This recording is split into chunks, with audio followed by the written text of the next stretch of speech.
যত অপরাধ খারাপ কাজ সংগঠিত হবে দেশে রাষ্ট্রে, বাধা দিতে হবে যেই দল, এমন একটা দলের ভিতরে সবার থাকার দরকার আছে না? এটা আমি বলেছি নাকি আল্লাহ বলেছে? এরকম দল যদি না থাকে এখনই গঠন করতে হবে, এখনই, ঠিক কিনা? তা না হলে কোরআনের বিপরীতে চলতেছি। আর যদি থাকে ওই দলের সাথে শামিল হয়ে কাজ করার দরকার আছে না? আল্লাহ তৌফিক দান করেন, সকলে বলি আমিন। এবং যেই 5টি প্রশ্ন আমি আপনাদেরকে বলেছি, 1 নাম্বার যে আন উমরিহি ফিমা আফনা, তুমি তোমার জীবন কোন কাজে ব্যয় করেছো, এই প্রশ্নের উত্তর দিতে হবে, আমরা যেন রাসূলের আদর্শে জীবন পরিচালনা করতে পারি। 2 নাম্বার ওয়ান শাবাবিহি ফিমা আবলা, তুমি তোমার যৌবন কাজটা কোন কাজে ব্যয় করেছো, ভালো কাজে নাকি খারাপ কাজে, এই প্রশ্নের উত্তর দিতে হবে। এবং 3 নাম্বার মিন আইনা তাসাবা, তুমি সম্পদ অর্জন করেছো কোন পথে। অনেকে দেখবেন ওই ওজন করে, যারা ব্যবসা করে ওজনে দাড়ি পাল্লায় মানে ই করে, কম করে দেয়, এরকম আছে না নাই? কম দেয় আছে না নাই? কম দেয় বেশি নাই, এরকম আছে। এবং মিথ্যা কথা বলে যে চাচা আপনি জন্য কেনা দামে দিয়ে দিলাম, এর কাছ থেকে লাভ কম করছে না বেশি করছে? বেশি। আপনি কেনা দামে দিয়ে দিলাম, এটা বেশি করছে না? তারপরে অনেকে দেখবেন চানাচুর বুট বাজারে গিয়ে খায়, বলে যে বাবা 10 টাকার চানাচুর দেন তো। চানাচুর খাইতে খাইতে 20 টাকার খেয়ে ফেলে, 2-1টা খাইতে খাইতে আসে না নাই? এটা করা যাবে? কিয়ামতের ময়দানে হিসাব দেওয়া লাগবে নাকি লাগবে না? লাগবে। খবরদার এটা করবেন না আপনারা যারা এই যে বিভিন্ন জায়গা যান, মাহফিল, অমুক জায়গা, ওই কেনার নামে একটা জায়গায় খাইতে থাকেন, এটা কখনো করা যাবে না। এর হিসাব আল্লাহর কাছে দেওয়া লাগবে। এই জন্য তারপরে সম্পদ অর্জন করেছো, ব্যয় করেছো, ভালো পথে যেন আমরা সম্পদ ব্যয় করতে পারি। এবং আমিলা ফিমা আলিমা, আর আমরা যা জানতেছি এই অনুযায়ী যেন আমরা মানতে পারি।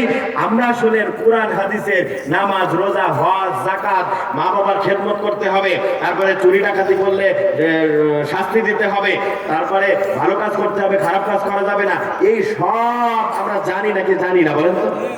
জানি। একটা জিনিসের অভাব, মানার অভাব, ঠিক কিনা? আমরা জানি কিন্তু মানি না। বিশ্বনবী এই কথা বলেছেন যে তুমি জেনেছিলে, কতটুকু মেনেছিলে, এই প্রশ্নের উত্তর দিয়ে সামনে চলে যাবা। প্রিয় উপস্থিতি, আর কথা দীর্ঘায়িত করব না। আল্লাহ রাব্বুল আলামিন আজকে আমাদের এই আলোচনা থেকে, হুজুর আমি নীলফামারীর ছেলে, 5ই আগস্টে হাসিনা পালিয়ে যাওয়া, আমি তার বাসা থেকে কম্বল, শাড়ি, রাইস কুকার নিয়ে এসেছি, জায়েজ হবে কিনা?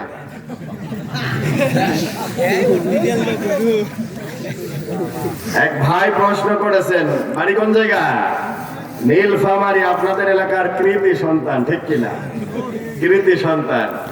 তো প্রশ্ন করেছে, হুজুর আমি নীলফামারীর ছেলে, 5ই আগস্ট হাসিনা পালিয়ে যাওয়া কে কেন্দ্র করে আমি তার বাসা থেকে কম্বল, শাড়ি, রাইস কুকার নিয়ে এসেছি, জায়েজ হবে কিনা? আচ্ছা, উত্তর আমি দেব নাকি আপনারা দেবেন? বলেন জায়েজ হবে কিনা?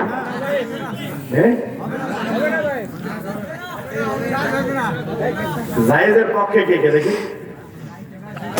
জায়েজের পক্ষে 2-4 জন দেখা যায় দেখি। কেন জায়েজ হবে বলেন? গনিমতের মাল। আচ্ছা, জায়েজ হবে না, আপনাদের দলিল কি বলেন? হ্যাঁ, চুরি বিদ্যা,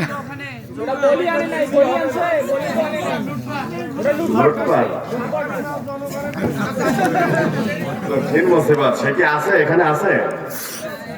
নেই? আছে? আমার কলিজার টুকরা ভাই, তুমি তো বিপদে ফেলে দিলে। ওই মাঝখানে গুলো না আনলে তো অসুবিধা ছিল না, বিপদে ফেলে দিছে। আচ্ছা, পক্ষেও আছে বিপক্ষেও আছে, কিন্তু শুদ্ধ হবে তো একটা নাকি? পক্ষে অথবা বিপক্ষে, জায়েজ অথবা না জায়েজ। এখন কত কাদের দিব? কম সংখ্যক না বেশি সংখ্যক? মাশাআল্লাহ। রাইস কুকার, কম্বল নিয়ে এসেছে। আচ্ছা, এই যে বাংলাদেশ সরকার পালিয়ে গিয়েছে, ঠিক আছে, বাংলাদেশের যে কাঠামো, এগুলা অফিস আদালত সব ঠিক আছে নাকি? নাই ছিল কিনা? ছিল না? ঠিক সেই সেটআপেই তো ছিল।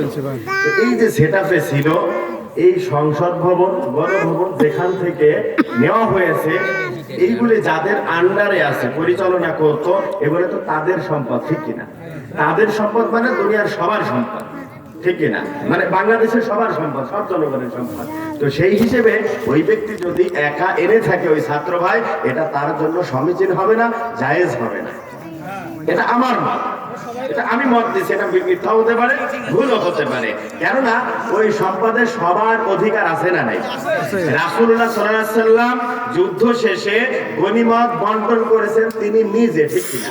তিনি নিজে গনিমত বন্টন করেছেন, এই তুমি এইটা নিবে, এইটা নিবে, যার যার ইচ্ছা মতো যদি নিয়ে যায় এটা হবে না। এই জন্য এটা রাষ্ট্রের সম্পদ, আর রাষ্ট্রের সম্পদের অধিকার সবার ছিল, সবার আছে। এই জন্য ওই ভাই ভুল করেছে, এটা আনা তার জন্য উচিত হয় নাই। আবার এই মতটা ভুলও হতে পারে যে স্বাধীন যেহেতু হয়েছে 5ই আগস্টে, জি স্বাধীন হল, আবার ওটা গণতন্ত্রের মাল হল না কেন? ঝামেলা আছে না নাই? ঝামেলা আছে, ঠিক না? কোটি কোটি বস্তা বস্তা টাকা ওরা খাইছে, রাত দিনে আবার খাইছে, যা জমে তা Yes. Yes. মাশাআল্লাহ, সকলে বলি মাশাআল্লাহ। যা হবার হয়ে গিয়েছে, ইল্লা মা কাদ সালাফ, যা হবার হয়ে গিয়েছে আর কিছু আনা যাবে না, ঠিক কিনা? এই পর্যন্ত স্টোরি, যা হবার হয়ে গিয়েছে, ঠিক কিনা? কারণ ওই দিন ঈদের দিনের মতো ছিল, খুশির দিন, ঠিক কিনা? যা হবার হয়ে গিয়েছে ওই পর্যন্ত তার কথা বাড়ানো যাবে না। বনি ইসরাইলদের মতো প্রশ্ন করলে বিপদ বাড়তে থাকবে, ঠিক কিনা? ওই পর্যন্ত শেষ, আর প্রশ্ন করা যাবে না। ওগুলো যদি রেখে দাও তোমার কাছে, ওই পর্যন্ত শেষ, আর কাউরে বলবাও না। আর যদি ফেরত দিয়ে দাও ওই পর্যন্ত শেষ, ঠিক আছে? বুঝতে পেরেছেন? বেশি প্রশ্ন করলে বেশি ঝামেলা। বনি ইসরাইল যাতে প্রশ্ন বেশি করতো, আর আল্লাহ বেশি কঠিন করতো, আছে না নাই? এই জন্য এই পর্যন্ত শেষ। আল্লাহ রাব্বুল আলামিন প্রিয় ভাইকে সহি বুঝ দান করুক, এবং এই ধরনের কাজ সামনে যেন আর না করে। আল্লাহ রাব্বুল আলামিন তাকে সহি বুঝ দান করুন, সকলে বলে আমিন। Amen. প্রিয়